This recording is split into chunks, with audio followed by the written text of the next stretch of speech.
कई दिनों के बाद आपसे मिल रहे हैं। तो इसमें पार्टिसिपल का चैप्टर जो पहले चल रहा था उसी में कुछ जो शेष बच गया था उसको आगे बढ़ा रहे हैं। तो पार्टिसिपल में जो है अभी जो चल रहा है क्लास, ये काइंड्स ऑफ पार्टिसिपल है। वर्ब का ही चैप्टर है। बहुत पहले हम वर्ब पढ़ा रहे थे और ये मत समझिए कि पार्टिसिपल कोई दूसरा ही चीज़ आ गई। ये हम वर्ब के ही चैप्टर से बोल रहे हैं। वर्ब के कई पार्ट्स होते हैं, कई अंग होते हैं, उसमें हम कई चीज़ पढ़ा चुके हैं, जैसे कि इन्फिनेटिव भी पढ़ाए हैं, जिरंड पढ़ाए हैं और जिरंड के बाद फिर पार्टिसिपल का ये नंबर है। अब हम पार्टिसिपल पढ़ा रहे हैं। पार्टिसिपल किसे कहते हैं, उसके कितने भेद, उसका क्या प्रयोग होता है, ये सारी बातें जो है आपको इसमें मिलेगा आज के क्लास में। और बहुत इंपॉर्टेंट है, ध्यान से सुनिएगा। इसमें कहता है काइंड्स ऑफ पार्टिसिपल। पार्टिसिपल के भेद कितने हैं? पार्टिसिपल के भेद हैं, there are 3 kinds of participle. Participle 3 प्रकार के होते हैं। हमेशा याद रखिएगा कि आप वर्ब का चैप्टर पढ़ रहे हैं, अभी वर्ब के बारे में ही पढ़ रहे हैं, लेकिन उसके अलग अलग जो पार्ट्स होते हैं, भेद होते हैं, तो उसके अंतर्गत हम अभी पार्टिसिपल पढ़ रहे हैं। तो पार्टिसिपल के लिए 3 भेद होते हैं, present participle, past participle, perfect participle. ये 3 भेद होते हैं। प्रेजेंट पार्टिसिपल जो होता है, वर्ब के अंत में जो आईएनजी लगाते हैं, इसको हम प्रेजेंट पार्टिसिपल कहते हैं। जैसे यहाँ सांकेतिक रूप में हम बता दिए हैं, वर्ब प्लस आईएनजी बराबर क्या होता है? राइटिंग होता है। जैसे राइटिंग, रीडिंग, प्लेइंग, गोइंग, ये सब प्रेजेंट पार्टिसिपल का रूप है और आईएनजी लगा हुआ फॉर्म है। तो दूसरा होता है पास्ट पार्टिसिपल। पास्ट पार्टिसिपल जो होता है, जैसे कि अब वर्ब के 3 रूप, या वैसे तो वर्ब के 5 रूप होते हैं, राइट, रॉट, रिटन, राइटिंग और राइट्स। उसमें प्रायः 3 फॉर्म का विशेष रूप से प्रयोग किया जाता है। वैसे तो प्रयोग सबका होता है, लेकिन अधिकतर जो टेबल में बना हुआ रहता है तो 3 फॉर्म होता है, राइट, रॉट, रिटन। तो इसी तरह से read, red, play, played, learn, learned, इस तरह से होता है ना। तो यही हुआ V3। किसी में ईडी लगाकर, किसी में IED, जैसे सेटिस्फाइड, वाई को हटाकर IED कर दिया जाता है। लर्न, इसका V3 में लर्नड, तो इस तरह से TE भी कहीं रहता है, कहीं जैसे यहाँ देखिए, और कहीं पर EN भी लगा रहता है। तो अलग अलग किस्म से प्रेजेंट पार्टिसिपल, पास्ट पार्टिसिपल बनाया जाता है।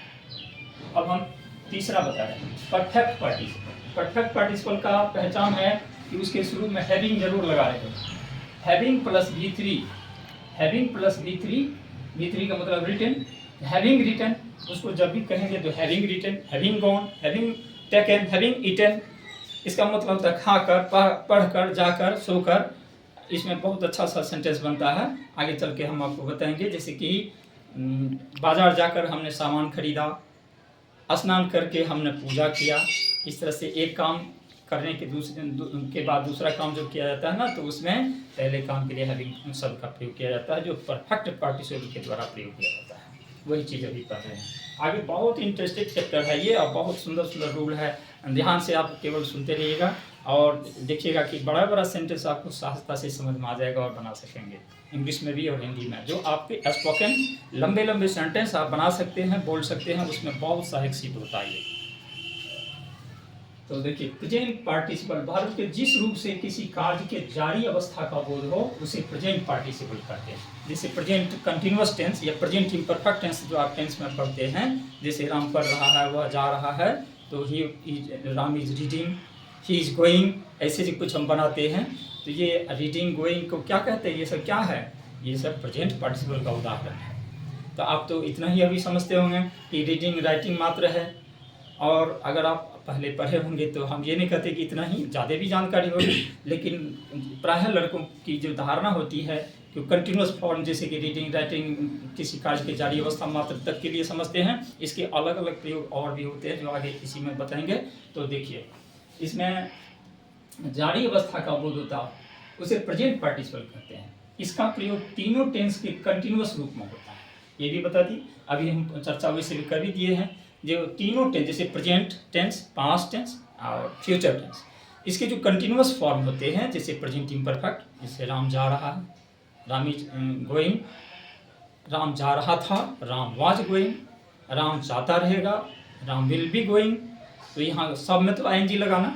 आप present perfect, present imperfect, past imperfect और फ्यूचर इम्परफेक्ट, तो ये जो कंटिन्यूस फॉर्म है तीनों टेंस के, इसमें आईएनजी फॉर्म का प्रयोग करते हैं और प्रेजेंट पार्टिसिपल इसी को कहते हैं। तो हम इसीलिए यहाँ लिख दिए हैं कि इसका प्रयोग तीनों टेंस के कंटिन्यूस रूप में होता है। और प्रेजेंट पार्टिसिपल बनाया जाता है कैसे, इसका ये देखिए, वर्ब के अंत में आईएनजी जोड़कर प्रेजेंट पार्टिसिपल बनाया जाता है। बहुत आसान हो गया, इतना तक समझने में कोई दिक्कत नहीं होगी। वर्ब के अंत में आईएनजी जोड़ करके प्रेजेंट पार्टिसिपल बनाया जाता है। तीन बातें इससे स्पष्ट हुई। वर्ब के अंत में आईएनजी जोड़कर प्रेजेंट पार्टिसिपल बनाया जाता है। इसका प्रयोग किसी कार्य के जारी अवस्था का बोध कराता है या जारी अवस्था के रूप में किया जाता है। और ये जो है प्रेजेंट पार्टिसिपल जो है इसका भेद है, प्रथम भेद है। एग्जाम्पल यहाँ स्पष्ट है, आई वॉज रीडिंग इंग्लिश, मैं अंग्रेजी पढ़ रहा था। He is playing, I shall be singing. जैसा कि एग्जाम्पल अलग तरह का हमने दे दिया अभी पहले ही, वो अभी लिखा हुआ भी है, आप समझ सकते हैं इसको। दूसरा देखिए, इसका प्रयोग, अब यहाँ हम इसके प्रयोग के बारे में जानते हैं। यहाँ अभी तक इसका हम भूमिका तैयार किए, इंट्रोडक्शन हुआ इसका। अब इसका कितने प्रयोग हैं, कहाँ कहाँ इसका यूज किया जाता है, यहाँ से यहाँ तक आपको बहुत गौर से समझना, बड़ा अच्छा है, ये ध्यान से सुन लीजिए। इसका प्रयोग कार्य के जारी अवस्था के साथ साथ एडजेक्टिव के रूप में भी होता है। अभी एक प्रयोग आपने यहाँ समझ चुका है, क्या सुन रहा है, इसका प्रयोग तीनों टेंस में कंटिन्यूअस रूप में होता है। तो एक प्रयोग तो आप देख लीजिए कि इसका कंटिन्यूअस फॉर्म में होता है।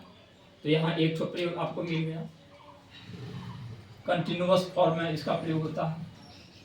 इसका प्रयोग कार्य के जारी अवस्था के साथ साथ, यहाँ एगो इस बात को हम जिक्र इसलिए कर दें कि वो बात यहाँ भी आ गई है, और काउंटिंग में आपको समझ में आ जाएगा कि एक यहाँ भी है, एक यहाँ भी है। यहाँ चिन्ह नहीं भी लगाते तो कोई बात नहीं, फिर भी देखिए, कार्य की जारी अवस्था एक हो गया, और दूसरा एडजेक्टिव के रूप में भी होता है। कैसे, आई सॉ ए फैन, आप इसको छोड़ दीजिए थोड़ी देर के लिए। तो आई सॉ ए फैन, मैंने एक पंखा देखा। अब पूछेंगे कैसा था पंखा, जब हम कहेंगे कैसा था पंखा, तो यहाँ पंखा के बारे में कुछ विशेषता जानना चाहते हैं, पंखा के गुण के बारे में जानना चाहते हैं। तो कहेंगे चलता हुआ पंखा। I saw a moving fan, मैंने एक चलता हुआ पंखा देखा। तो यहाँ घूमता हुआ पंखा, मतलब चलता हुआ पंखा जो नाच रहा होगा वो सीलिंग फैन है चाहे कोई भी, तो वह जो घूम रहा होगा चलता हुआ पंखा है, उसके बारे में कहा जा रहा है। तो उसकी विशेषता क्या है कि पंखा स्थिर नहीं बल्कि वह घूम रहा था। तो यहाँ क्या हो गया, ये है वर्ब, आईएनजी लगाकर इसका हम प्रेजेंट पार्टिसिपल के रूप में यूज किए हुए हैं, लेकिन ये काम कर रहा है किस चीज़ का, एडजेक्टिव का, और किसी नाउन की विशेषता बतलाने के स्थान पर इसका प्रयोग किया गया है। अब हम इसी के साथ एक महत्वपूर्ण बात आपको बता दें कि एडजेक्टिव का, जैसे कि कोई भी जो सर्वरोग होते हैं उसको बैठने के लिए क्या देते हैं आप, कुर्सी देते हैं। स्टूडेंट के लिए स्वाभाविक रूप से स्थान होता है, बेंच होता है।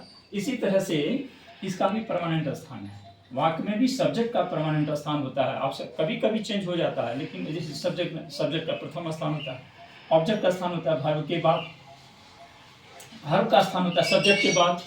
इसी तरह से एडजेक्टिव का स्थान कहाँ होता है, एडजेक्टिव का स्थान होता है किसी नाउन के पहले। ये आपको बहुत इंपॉर्टेंट लाइन है, याद रखिए। वैसे हम पार्ट्स ऑफ स्पीच वाले चैप्टर में एडजेक्टिव के बारे में जो पढ़ाए होंगे, आप पहले शुरू में पढ़े होंगे तो ध्यान से समझ लिए होंगे, फिर भी अभी हम रिपीट कर रहे हैं कि ये किसी नाउन के पहले का जो स्थान होता है वो किसी एडजेक्टिव के लिए होता है। अगर नहीं है तो कोई बात नहीं, अगर है तो नाउन के पहले आएगा। कभी कभी ऐसा होता है रेयरली कि नाउन के पहले या नाउन के बाद या और कहीं दिया जाता है, लेकिन प्रायः नाउन के पहले एडजेक्टिव को रखा जाता है। तो यह भी आपको पहचान मिला कि नाउन के पहले होने के कारण ये स्वतः और निश्चित रूप से ये एडजेक्टिव है।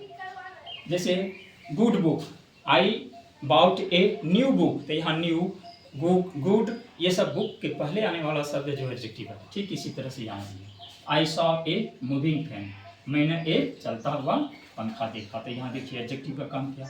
दूसरा देखिए ही, ये प्रेजेंट पार्टिसिपल क्या है, ये present participle. He jumped from the running train, हम ऐसे भी कह सकते हैं वह ट्रेन से कूद गया। लेकिन कैसी ट्रेन चल रही थी कि स्थिर ट्रेन थी, ऐसा अगर हम जानना चाहेंगे तो उसकी विशेषता होगा। अब उसका जो जवाब होगा वह एडजेक्टिव हो जाएगा, विशेषण। तो गाड़ी स्थिर नहीं थी, चल रही थी, तो हम ऐसे इसका मीनिंग लगाएंगे he jumped from the running train, वह चलती हुई गाड़ी से कूद गया, वह चलती हुई गाड़ी से कूद गया। यहाँ चलती हुई गाड़ी, यहाँ गाड़ी की विशेषता बतला रहा है। कितना आश्चर्य की बात है और कितना दिलचस्प है, इसको भी समझिए। एक वर्ब है, आईएनजी लगाकर पार्टिसिपल बना है, प्रयोग किए इसका नाउन के पहले और काम कर रहा है एडजेक्टिव। तो एक चलती हुई गाड़ी से वह कूद गया, ये हो गया प्रेजेंट पार्टिसिपल का एग्जाम्पल। इसका प्रयोग किसी एडजेक्टिव के रूप में होता है। दूसरा एग्जाम्पल देखिए, don't touch the burning candle, जलती हुई मोमबत्ती को स्पर्श मत करो, जलती हुई मोमबत्ती को मत छुओ।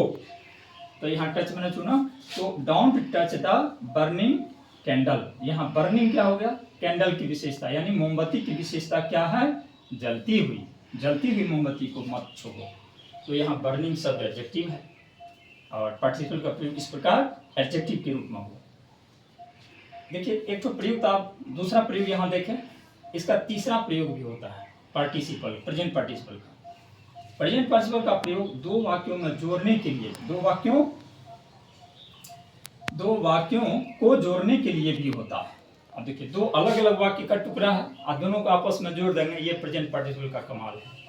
और एग्जाम्पल से देख लीजिए, he came out, यहाँ है ना, ये है ना, he came out the office smiling,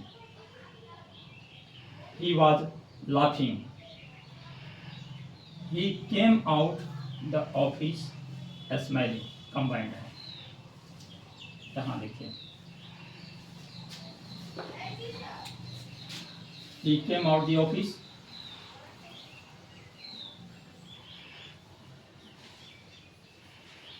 he came out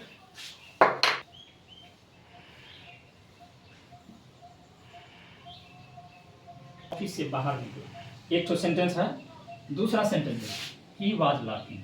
ये दो काम एक ही साथ कर रहा था। वह ऑफिस से निकल रहा था तो क्या कर रहा था, he was laughing, वह हंस रहा था। तो यहाँ दो काम एक साथ है और दो अलग अलग वाक्य में है। ऐसे कार्यों को, ऐसे दो बड़े वाक्यों को हम आपस में जोड़ सकते हैं और शॉर्ट में कह सकते हैं। एक चतुर वक्ता जो होता है वह बहुत सारी बातों को सारांश में थोड़े शब्द में कह देते हैं। ऐसे वक्ता को ज़्यादा प्रशंसा होती है। उसकी विद्वता के आंकेक्षण उसी द्वारा किया जाता है, उसी के द्वारा किया जाता है। उसकी योग्यता की परख इसी के माध्यम से होता है। जो चतुर वक्ता होते हैं, अच्छे जानकार होते हैं, अच्छे विद्वान होते हैं, वो लंबे लच्छेदार बड़े बड़े पैसेज में कुछ नहीं बोलते, वो थोड़े में सारी बात कर देते हैं। ये चतुर वक्ता का कार्य होता है। ये जो है हम लोगों को इस तरह का नियम सीखने में ये बड़ा सपोर्ट करता है। तो he came out the office, he was laughing. तो दो वाक्य हैं और दोनों को हम एक साथ कैसे जोड़ लेंगे, थोड़े में हम सब बात कर देंगे। He came out the office smiling, यहाँ लाफिंग दे दिए हैं, यहाँ पे स्माइलिंग दे दीजिए तो ये भी कम सही हो जाएगा। स्माइलिंग द ऑफिस स्माइलिंग, वह कार्यालय से मुस्कुराते हुए। अब एक साथ दोनों देखिए, इसको केवल हम दूसरे वाक्य से स्माइलिंग दिए, कि दोनों को छोड़ दिए।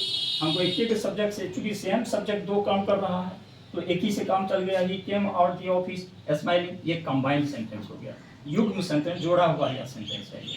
तो दो बड़े वाक्य, इसलिए इससे साबित हो जाता है कि दो बड़े वाक्यों को ये जोड़ने में काम आता है।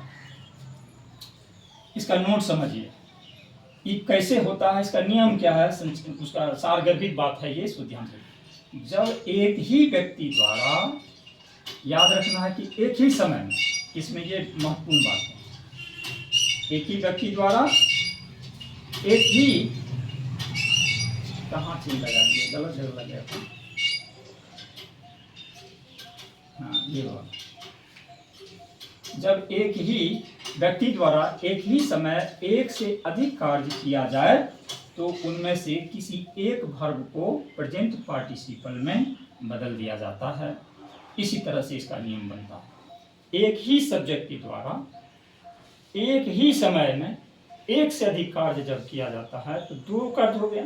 दोनों में तो हम ही नहीं कह सकते पहले हुआ या ये पहले हुआ, दोनों साथ ही हो रहा है। तो दोनों में से किसी भी वर्ब को, किसी भी कार्य को हम प्रेजेंट पार्टिसिपल में चेंज कर सकते हैं। तो इसको जैसे he went into the class laughing, वह हंसते हुए क्लास गया। दो वाक्य हैं, इसमें जगह के अभाव में हम आपको अलग अलग सेंटेंस में नहीं बताए हैं, इसको हम यहाँ व्याख्या कर देते हैं। जैसे कहिएगा he went into the class, एक होगा ही वाज लाफिंग। ऊपर के एग्जाम्पल से तो आप इतना समझ ही गए होंगे। दो सब्जेक्ट, एक ही सब्जेक्ट है और दो काम हुआ एक साथ। जैसे he went into the class एगो होगा, यहाँ फुल स्टॉप दे दीजिए और दूसरा दे दीजिए ही वाज लाफिंग। तो दो अलग अलग वाक्य हो गया। और दोनों वाक्य को हम एक साथ कैसे जोड़कर बोलेंगे, जैसा आपका एग्जाम्पल लिखा हुआ है he went into the class laughing. आप देख लीजिए। तो इस तरह से आप कंबाइंड भी कर सकते हैं। इसको दो वाक्यों को जोड़ने के रूप में प्रेजेंट पार्टिसिपल का प्रयोग किया जाता है। इसको समझे होंगे। आगे देखिए, ठीक इसी तरह का दूसरा रूल है जो कंफ्यूजन में डालने वाला है, इसलिए यहाँ ज़्यादा ध्यान से सुनना होगा। यहाँ समय की बात है, यहाँ एक ही समय में। और यहाँ देखिए, जब दो कार्य, यहाँ भी दो कार्य हुआ है, एक से अधिक मतलब दो कार्य या तीन जो भी हो। जब दो कार्य एक ही व्यक्ति द्वारा, यहाँ है क्या, अलग अलग समय में, बारी बारी से, मतलब एक के बाद दूसरा, यहाँ एक ही समय में। अगर हम ये चिन्हित नहीं करें तो आपको पकड़ में बहुत दिक्कत हो सकती है। इसीलिए हम आपको बता दिए, जब दो कार्य एक ही व्यक्ति द्वारा बारी बारी से किया जाए तो साबित क्या होता है, एक काम पहले हुआ दूसरा काम बाद में हुआ। पल भर के अंतर से क्यों ना हो, लेकिन आगे पीछे हुआ से किया जाए तो प्रथम कार्य को प्रेजेंट पार्टिसिपल में बनाते हैं। यहाँ क्या है, प्रथम कार्य को, दूसरे को नहीं। यहाँ क्या था, दोनों में से किसी को हम ले सकते हैं पार्टिसिपल में। और यहाँ हम क्या करेंगे, जो आगे पीछे काम होने वाला है एक के बाद दूसरा, तो प्रथम वर्ब या प्रथम कार्य को प्रेजेंट पार्टिसिपल में चेंज करते हैं। जैसे दो वाक्यों को जोड़, और इसका प्रयोग दो वाक्यों को जोड़ने के लिए होता है। जैसे ही ओपनड द बॉक्स, क्या किया हुआ, बॉक्स को खोल दिया। ही टूक आउट हिज शर्ट, उसने अपना शर्ट निकाल लिया। उसने बॉक्स खोला और अपना शर्ट निकाल लिया, या अपना शर्ट निकाला। इस वाक्य को हम कैसे बनाएंगे, तो जो दो, इसमें दो काम हुआ। पहले कौन काम हुआ, बक्सा खोलना, ओपनिंग द बॉक्स, ये पहला काम हुआ बक्सा खोलना। और दूसरा काम क्या हो गया, टूक आउट हिज शर्ट, और इसमें शर्ट निकालना दूसरा काम। तो इसमें रूल कहता है प्रथम, क्या कहता है, प्रथम। यहाँ जो प्रथम वर्ब है उसको एनजी में, तो इसलिए यहाँ प्रथम वर्ब तो ये है, पहले काम होने वाला तो यही है, निकालना। इसलिए ओपनिंग हिज बॉक्स, ही हटा दिए, ओपनिंग आईएनजी जोड़ दिए, इसको ईडी हटा करके ओपनिंग हिज बॉक्स ही टूक आउट हिज बुक या शर्ट।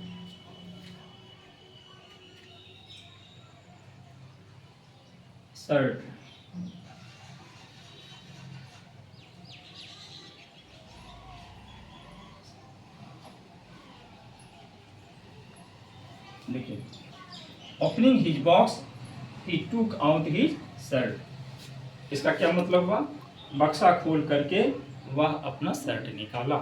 चाहे आप अलग अलग सेंटेंस में कहिए या दोनों को कंबाइन कर लीजिए। ये कमाल किसका है, प्रेजेंट पार्टिसिपल का, जिसके द्वारा हम दो वाक्यों को एक साथ जोड़ सकते हैं। तो इसमें क्या देख लिए आप, दो वाक्यों को जोड़ने के लिए हमने दो रूल बताया। एक ही सब्जेक्ट के द्वारा एक से अधिक कार्य या दो कार्य एक ही समय में किया जाए तो उसमें से किसी एक कार्य को पार्टिसिपल में हम बदल देते हैं, जैसा कि यहाँ ऊपर वाला रूल में नोट में दिया हुआ है। दूसरा रूल है, जब एक ही सब्जेक्ट द्वारा दो कार्य किया जाए या एक से अधिक कार्य किया जाए, लेकिन उसमें एक कार्य पहले दूसरा कार्य बाद में किया जाए, तो प्रथम कार्य को या प्रथम वर्ब को प्रेजेंट पार्टिसिपल में चेंज किया जाता है। यही इसका रूल है। और भी इसका रूल है, हम बहुत बड़ा वीडियो नहीं बनाना चाहते हैं। आप लोग, हमको लगता है कि शायद शॉर्ट वीडियो ही पसंद करते हैं, इसीलिए हम इतना पर इसको छोड़ते हैं, रोकते हैं। फिर अगले वीडियो में हम आपको फिर इससे आगे का क्या जो होगा मैटर बताएंगे। तो अभी के क्लास में आपको संक्षिप्त रूप से हम यही बता दें कि पार्टिसिपल के बारे में आपने पढ़ा।